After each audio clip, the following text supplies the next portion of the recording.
Buenos días y buenas tardes con todos y con toda Latinoamérica. Mi nombre es Cristian Martín D'Agata.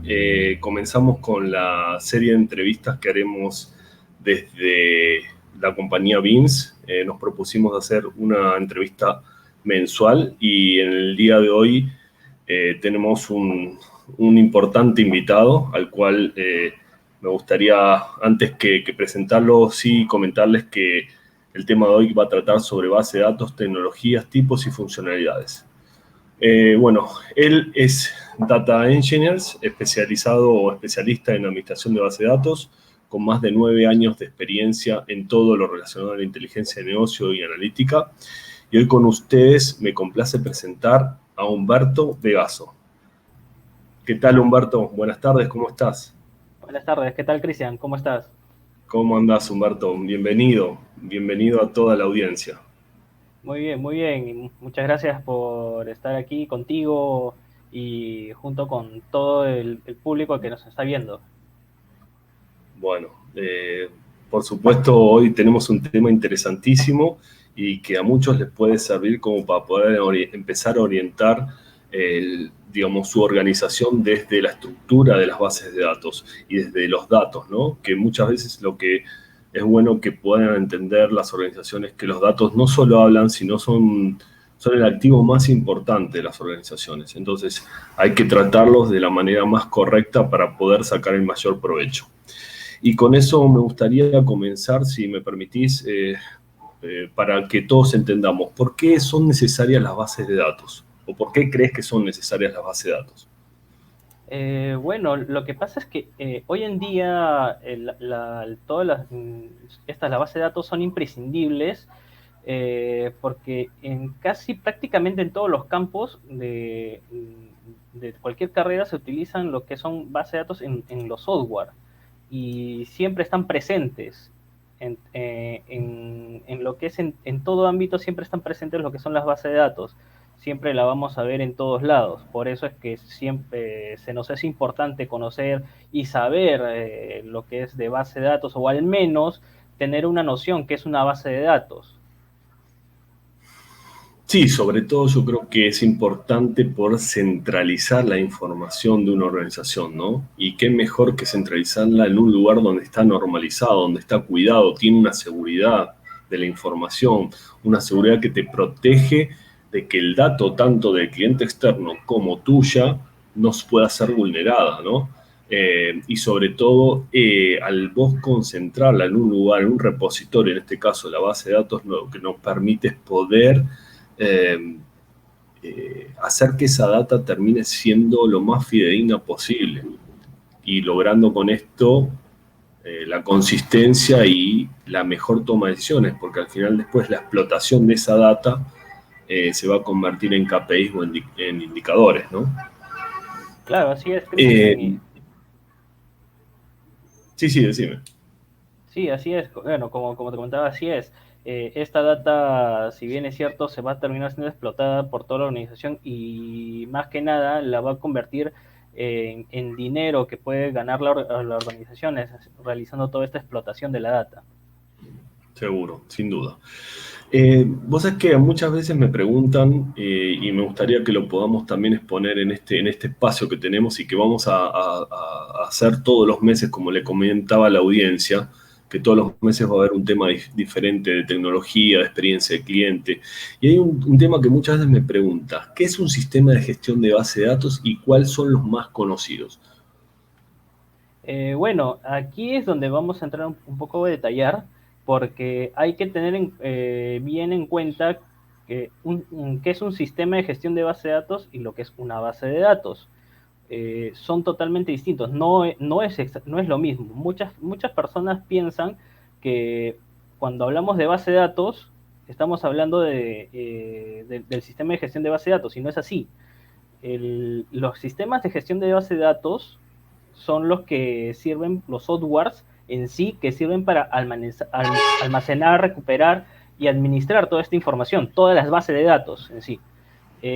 Para estas tenemos lo que es SQL, Oracle, MySQL, PostgreSQL, y bueno, esas son las que conocemos más a menudo, que son las relacionales.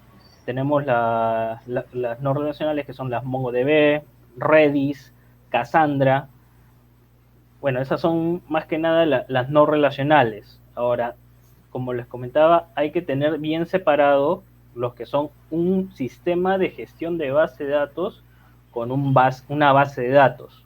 El sistema de gestión de base de datos sirve para gestionar, como dice su nombre, las bases de datos. Totalmente. Y estas Así bases de es. datos son un conjunto de datos que se almacenan en un repositorio, sea en disco, en nube, sea en disco físico, ya depende de cada organización. Excelente, sí, totalmente de acuerdo. Y sobre todo, ¿no? Poder, como vos bien precisaste, entender la diferencia que hay entre un sistema de gestión y una base de datos, ¿no? Que conlleva todo lo que es la base de datos, no solo la tecnología, sino conlleva todo lo que es el motor de la base de datos, que es lo que Así vos es. mencionaste hace un rato. Y nombraste un montón de herramientas o digamos, de motores que cualquier cliente podría obtener. Que están, dentro de ellas están las open source y las licenciadas, ¿no? Así es Bien también. interesante es el tema, la verdad que es bien interesante. Eh, y otra pregunta que muchas veces me hacen es, ¿qué modelos de base de datos son los más conocidos? Bueno, lo que tenemos aquí, bueno, son varios modelos de base de datos, que son entre ellos uno que es el jerárquico, otro que es el de red. Tenemos el modelo de base de datos relacional, que es el que comúnmente se utiliza, el modelo de base de datos orientados a objetos. Y bueno, aquí lo que tenemos es que en realidad el jerárquico y el modelo de datos de red, estos de aquí ya han sido un poco desfasados y reemplazados por lo que es el modelo de base de datos relacional, ya que es el que, como les mencioné anteriormente, por ejemplo, SQL, Oracle, MySQL, Postgres, son estos a los que utilizan este modelo este modelo relacional.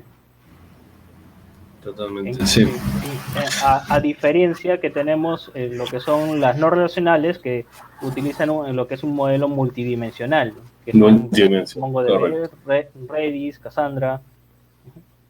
Y transaccionales, como para dar un ejemplo, podríamos dar como, por ejemplo, ¿qué podrías denotar como un ejemplo de una transaccional?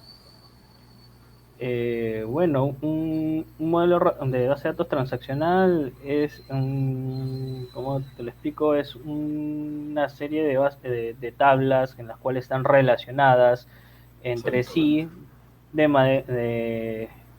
manera que puedes, bueno, comunicarse la información y tener relación entre una y otro dato para poder lo que es obtener toda una relación entre ellos. Como dice, es un modelo de base de datos relacional, que se relacionan los datos entre sí. Correcto, es correcto. Eh, y ya que nos metemos en tema de modelamiento de base de datos, que para mí es uno de los temas que más me apasiona en todo lo que es arquitectura de base de datos. De hecho, bueno, ahora con todas las nuevas tecnologías cloud y todo lo que se viene en seguridad de información sobre tecnologías cloud, eh, me parece que ha escalado un nivel mucho más alto de lo que venía hacía tiempo, digamos, en lo que podemos denominar los servidores físicos. Entonces, un poco yendo un poco más a la parte, digamos, de warehouse y data mart. ¿Qué es y cuál es la diferencia entre un data warehouse y un data mart? Bueno, Esta es bien importante, Humberto, porque hay mucha gente que no entiende bien la diferencia. Entonces, acá poderles explicar para que comiencen a entender y la importancia que tiene de tener un data warehouse, ¿no? Y un data mart. sí, así es, Cristian.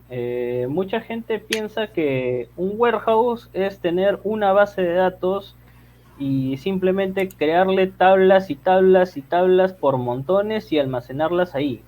Listo. Y tenerlas ahí sin una lógica alguna. Pero esto no es así. Lo que es un warehouse, un data warehouse, almacena, si bien es cierto, la información de toda la empresa o compañía, y en esta la centra, como bien se lo había mencionado ya anteriormente, en base a un modelo relacional, que se relaciona las tablas entre sí y tiene un modelo en el cual se puede enlazar, digamos, cierta información de, digamos, de personal con el cargo, información de teléfonos con clientes. Hay bastante información que se relaciona entre sí y no solamente de una sola área o de una sola fuente de datos, viene de diferentes fuentes de datos que pueden ser TXTs, de otras bases de datos, incluso desde Excel mismo, aplicativos. Excel, Así CSV, es, formato así Excel, es, formato CSV, o sea, hay claro. distintos formatos, ¿no? Hay distintos formatos, encima hay un sinfín de formatos en los cuales se pueden obtener como inputs para almacenarlos en este data warehouse. Mismo puede ser un input desde un mismo CRM, por ejemplo, Así también, es, ¿no? Desde un mismo así es. CRM. Para todos los oyentes digamos, están viendo este live, tengan en cuenta que, digamos, los motores de base de datos que mencionamos anteriormente tienen la versatilidad de poder conectarse a través, como dice Humberto, de distintos sistemas orígenes que nos permitirían poder extraer o trabajar esa información. En un ratito le vamos a contar cómo se trabaja esa información. Les recomiendo que se queden porque ahora en un ratito viene la explicación de cómo se trabaja esa información. Pero bueno, volviendo al tema es podernos conectar a distintos sistemas orígenes para extraer esa información, poderla trabajar y recién ahí volcarla a las determinadas tablas finales. Entonces, volviendo al tema, Humberto, para definir concretamente qué es un warehouse y qué es un datamar. ¿Y cuál es la diferencia que existe entre ambos? Claro. Bueno, ya definiendo un poco lo que es el warehouse y también contándote que el warehouse, bueno, no solamente almacena eh, información actual, sino sirve para lo que es almacenar información histórica. Y es por esto que se crea lo que son estos modelos de warehouse para poder almacenar toda la información histórica y a través de este warehouse es explotar la información, lo que se explota la información. Y para esto, lo que es, bueno, yendo ya para lo que es el data mart mientras que el warehouse contiene toda la información de toda la empresa o compañía, el data mart solamente se centra en la información de un área, ya directamente para que pueda lo que estar, como se dice, ya lista, masticada para poder ser analizada. Tal No, cual. claro, un data warehouse puede alimentar no solamente uno, puede alimentar varios data marts, porque hay que recordar que la compañía no solamente tiene una sola área, tiene diversas áreas. Y de acuerdo a esto, sí, Podemos decir que entonces dentro del paraguas, el entorno del data warehouse, podemos tener determinados o pequeños datamar, ¿no? así Y es. esos datamar pueden ser, por ejemplo, en una organización, un datamar para el área comercial, un datamar para el área de finanzas, un datamar para el área de recursos humanos, ¿no? Un datamar, por ejemplo, para el área de alguna operación pequeña o para el área de producción, ¿no? Eh, Cuando Humberto comenta, y después si querés digamos, lo desarrollamos un poquito más, Humberto, cuando comenta el tema de la explotación, la idea es que cuando se explota esta información que ya está concentrada, guardada, centralizada, ya sea en un warehouse o en un datamart, la forma de explotarla es a través de reportes. La forma más conocida o la más utilizada es a través de reportes. Por recomendación, digamos, y buenas prácticas, lo ideal sería hacerlo a través de cubos. Esos mismos cubos se pueden, digamos, desarrollar e implementar dentro del Data Warehouse. Lo que hacen los cubos es ya tener construida la métrica, ¿sí? Para que después el usuario final, no necesariamente tiene que ser las áreas de inteligencia ni las áreas de reportería, el usuario final ya pueda consumirlo y armar su propio reporte sin necesidad de tener que estar requiriendo o pidiendo, digamos, o hacer algún pedido a las áreas de tecnología, TI, o a las áreas de inteligencia. Así es, Cristian. Sí, esto es... Y sí, estoy totalmente de acuerdo. Y lo que hace esto es muy, muy versátil y muy dinámica el tema de lo que es de la explotación, ya que así cada área no tiene que estar, digamos, haciéndote el pedido al área de TI, ¿sabes qué? Construye, quiero obtener esta información de esta forma, luego a la siguiente semana seguramente otro pedido, no, lo quiero de esta otra forma, no, y la siguiente semana de nuevo otra, y lo cual es un tiempo de espera tanto para el usuario que va a requerir la información y un tiempo de desarrollo también que lo va a influir para el área de TI. De esta forma, con Sí, los cubos, ya es más dinámica, simplemente como si fuera una tabla dinámica. Jalo mis dimensiones, jalo mis métricas y obtengo la información. Listo. directamente. Y obvio, como vos decís, es muy importante lo que vos marcaste, es súper importante. Mira, optimizás tiempos, optimizás recursos, optimizás procesos burocráticos de por medio que hacen que probablemente pierdas dinero, o la compañía pierda dinero, o las áreas pierdan dinero, pueden perder probablemente algún tipo de cliente, lo que sea. Entonces, qué importante que es poder no solo optimizar, sino acortar los tiempos y acortar los procesos de aprobaciones, ¿no?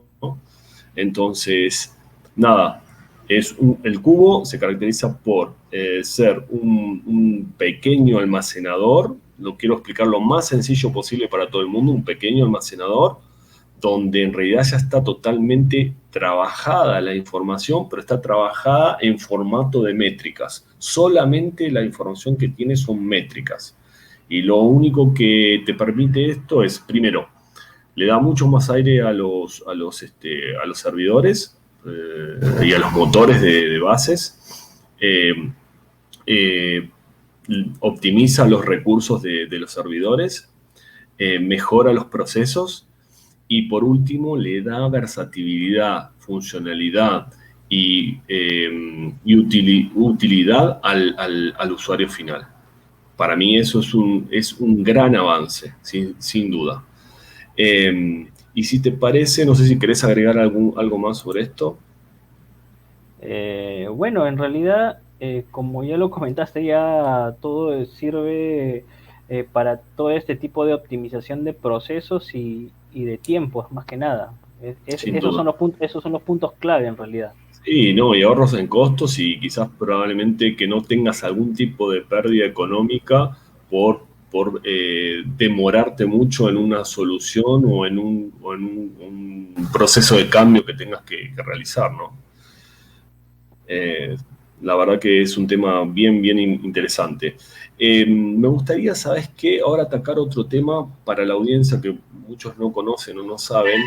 Qué es un ETL? ¿Y qué es lo que hace el ETL? ¿Y cuáles son, mencioname alguna de las herramientas que te permiten poder manejar o desarrollar un ETL? Bueno, lo que es un ETL, bueno, como sus siglas, primero hay que definir lo que es ETL, Extract, Transform, and Load, extraer, transformar y cargar en español. Eh, la ETL sirve para el proceso de extracción de la data desde X fuentes, para luego lo que es transformarla, en este caso para ser más exactos, hacer una limpieza de la información de la data en la cual estamos extrayendo, y para posteriormente cargarla lo que es al data warehouse.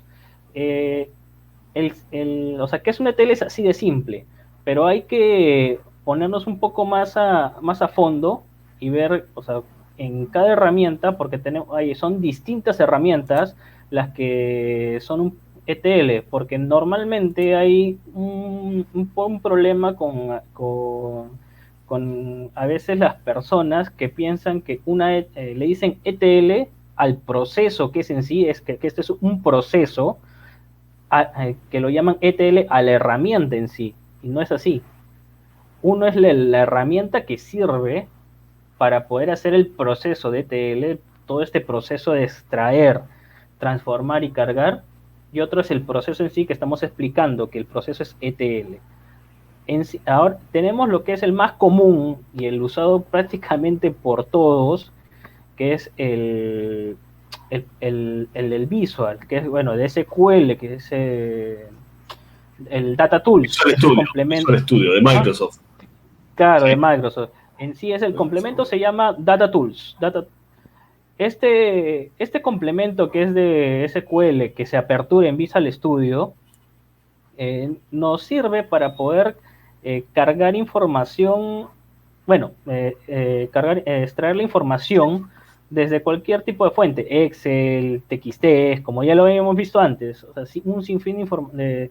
Incluso podemos extraer la información, estos TXT Excel desde un SFTP o de otros repositorios para luego lo que es proceder en la misma en el mismo sistema, transformarlo sin necesidad de estarlo cargando en la base de datos y hacer una limpieza ahí. ¿Para qué sirve esto? ¿Por qué se hace esto? Mucha gente lo que hace es que con el proceso del Visual sube directamente la data como está al Data Warehouse. Y recién en el Data Warehouse comienzan a hacer todo su proceso de limpieza. Y eso en realidad son una mala práctica que se hace.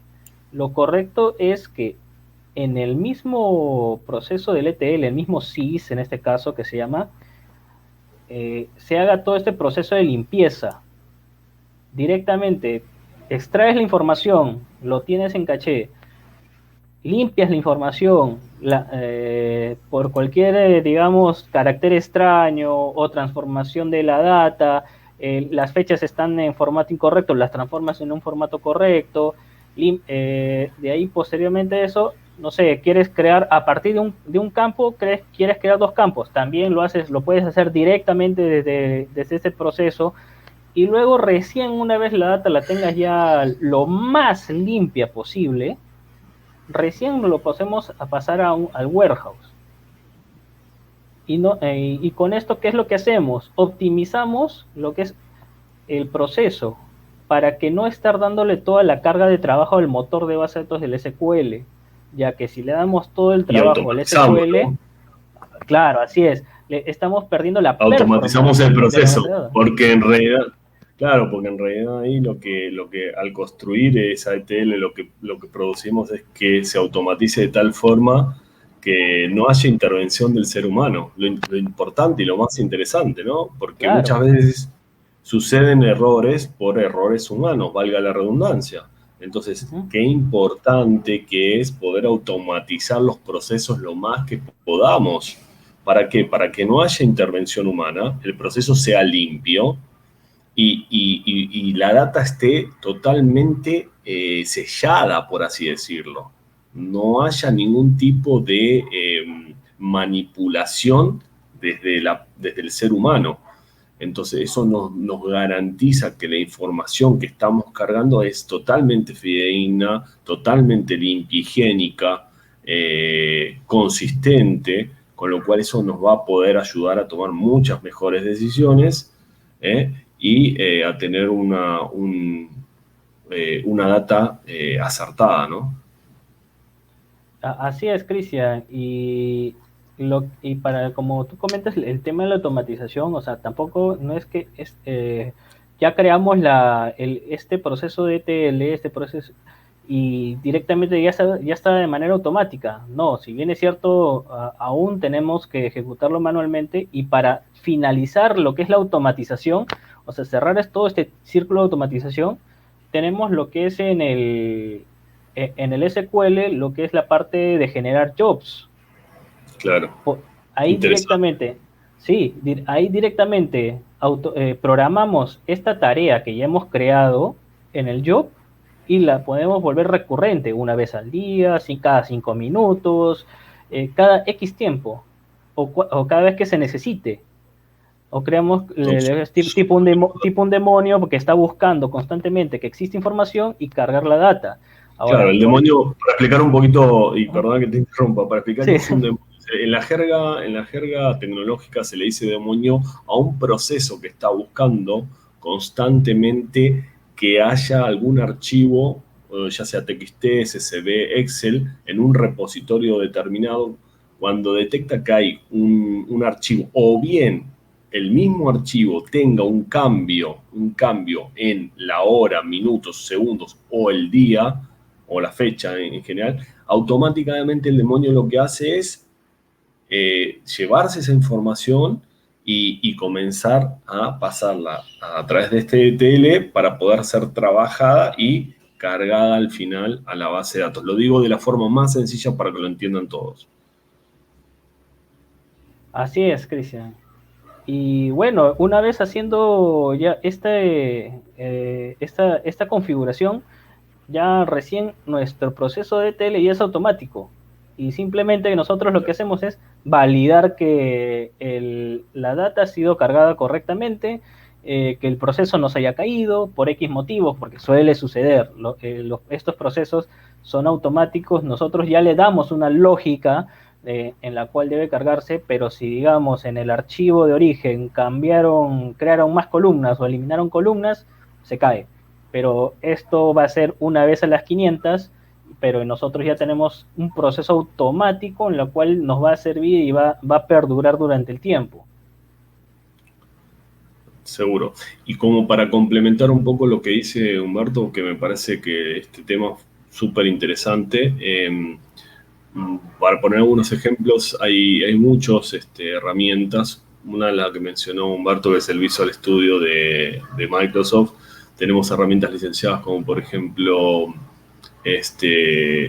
hay herramientas como por ejemplo una de IBM que se llama, ¿cómo se llama? Recordar, a ver, Data Stage, Cristian. DataStage, gracias. Ajá. DataStage de IBM, a través de procesos Unix. Teradata mismo puede unificar a través de procesos Unix un sistema de TLs.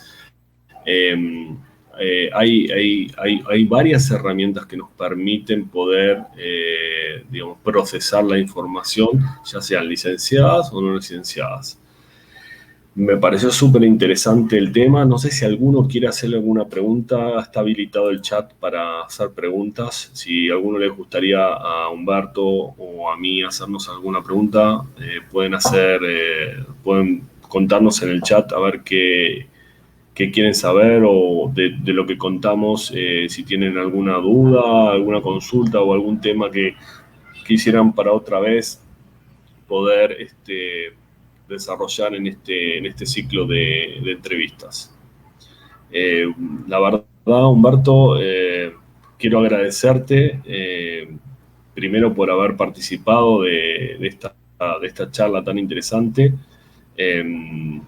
Me pareció súper importante los temas que se tocaron. Creo que da para hacer una segunda conversa y poder ampliar los conocimientos también de nuestros oyentes, que creo que seguramente les puede interesar muchísimo todos estos temas. De todas maneras, para todo el que no llegó a poder ver el video y digamos esta entrevista, lo puede hacer a través de nuestros canales. Nos buscan en Facebook como Beams Company o en YouTube como Beams Company.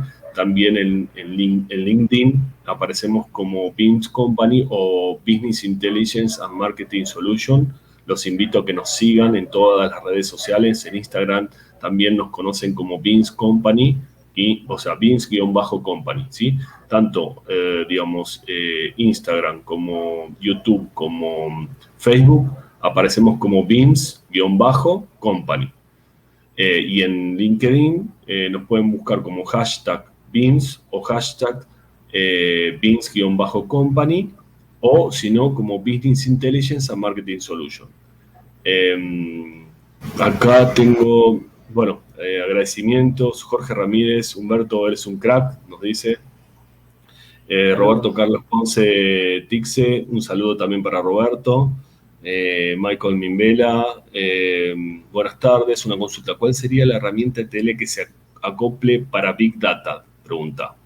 Hablamos de millones de registros de forma mensual. Bueno, para Big Data tenemos, por ejemplo, en Azure lo que es el Data Factory, en el cual nos permite lo que es la transferencia de millones y millones de registros entre ya sea un data lake o un warehouse, igual que estando en nube. Claro, genial. Buenísimo. Pero bueno, nada, no sé si hay alguna pregunta más. Gracias, Michael, por la pregunta. Espero que la hayamos respondido. Nada, síganos en nuestras redes sociales. Vamos a seguir todos los meses con esta serie de conferencias o de entrevistas que se harán a través de las plataformas de Beams. Recomiendo también que sigan en LinkedIn todos los anuncios que se hacen a través de Beams, y todas las novedades que tenemos, ya sea en YouTube, en los canales de YouTube, Instagram o Facebook. Agradecerte, Humberto, por esta entrevista, agradecerte el tiempo. Creo que fue muy fructífero, muy interesante los temas que hemos tratado. Y bueno, agradecerles a toda la audiencia por haber estado. Espero que les haya gustado a todos y bueno, si tienen algún tema que les gustaría que también traigamos a alguna entrevista, por favor nos lo comunican a través de nuestros canales. Con mucho gusto generaremos entrevistas con temas específicos. Nada, te deseo mucha suerte y nos estamos viendo próximamente, ¿sí? Un gusto, Cristian. Muchas gracias por la invitación. Ya en algún momento No, gracias a vos. Sí, en algún momento de repente continuamos haciendo para el personal, para las personas que son más especialistas en este tema, nos podemos de repente centrar mucho más en centralizar esta entrevista. Buenísimo. Solo saludar a Luis Moreno, Mila Barrientos que nos está saludando y Jimmy Ruiz también, que dice excelente entrevista. Saludos, Cristian y Humberto. Saludos. Y bueno, nos vemos en la próxima entrevista que va a ser el mes que viene. Van a poderlo, digamos, presenciar, digamos, y se van a notificar a través de los canales de Facebook, LinkedIn e Instagram. Así que nos vemos y bueno, hasta la próxima. Un saludo y gracias a toda la audiencia. Nos vemos. Nos vemos. Hasta luego.